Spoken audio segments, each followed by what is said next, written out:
Ես իմ հեռախոսի մեջ հաշվեցի մոտավորապես մոտ 30 հրաման, որի մեջ գրած է պատասխան չտալ։ Դա իր հրամաններն է։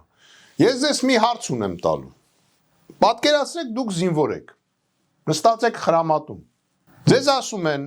իրավիճակը չսրել։ Ձեր վրա հակառակորդը ելնում գալիս է։ Բայց միևնույն ժամանակ ինքը ասում է ես հրաման չեմ տվել, որ դուք հետ նահանջ տաք։ Փաստացի իրավիճակ չսրել զինվորականը հասկանում է չկրակել։ Բացի դրանից, տեսակ ես ձեզ օրինակ բերեցի, պատասխան չտալ։ Ես այստեղ իրան զեկուցում եմ, որ հակառակորդը կրակել է եւ վիրավորել է մեր զինվորին։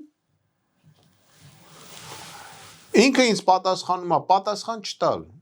Հիմա հարց եմ տալի, դուք խրամատում նստած եք, մեկ է տեսնում եք մի 10 թուրք հելան ու գալիս են ձեր վրա։ Ինչ պիտի այդ զինվորը։ Երկու տարբերակ ունի, կամ պիտի գերի հանձնվի, կամ էլ պիտի հետ գնա։ Ուրիշ տարբերակ գոյություն չունի։ Երրորդը պիտի կրակի, որը իրան արգելել են։